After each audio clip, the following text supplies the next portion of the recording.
珠海嘅海景豪宅喺邊度呢？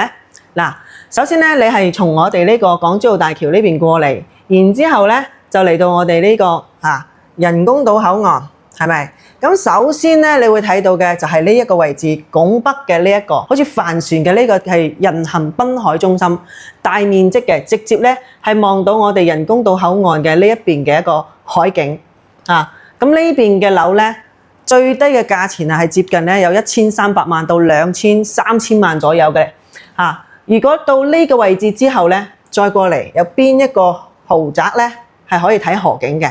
我哋呢個南屏嘅呢一邊，中信紅樹灣呢邊啲豪宅咧係睇河景嘅，直接咧就睇到我哋嘅澳門來港啦，睇到我哋下灣呢邊嘅城市風景啦。呢度有一個河景。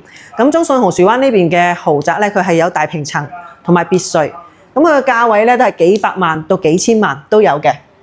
咁啊，亦都有啲朋友咧嚟到我哋嘅灣仔咧，亦都係有河景大平層，即係華發風景灣佢呢個河景大平層咧都係幾百萬可以攞得低㗎啦。咁啊，再過嚟呢邊咧就係我哋嘅十字門呢邊嘅河景同埋咧海景大平層咧，就有我哋呢個中海環宇天下。中海環宇天下嘅話咧，就去到咧過千萬㗎啦，1000到1800萬左右。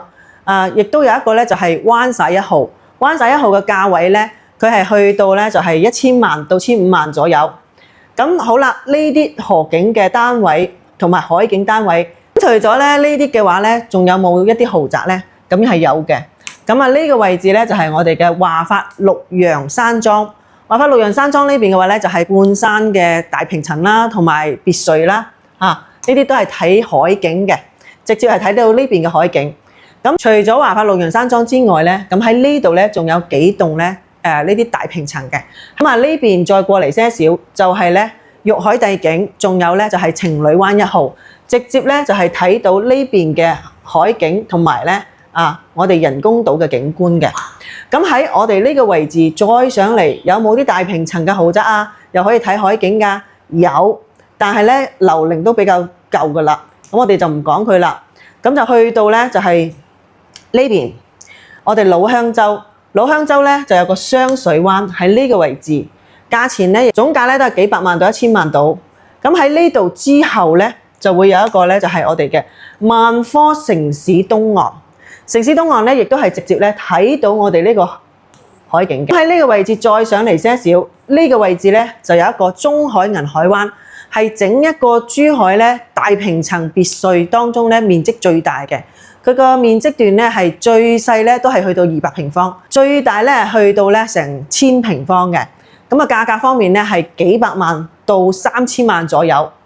咁啊除咗呢度可以睇到海景之外，仲有邊度咧？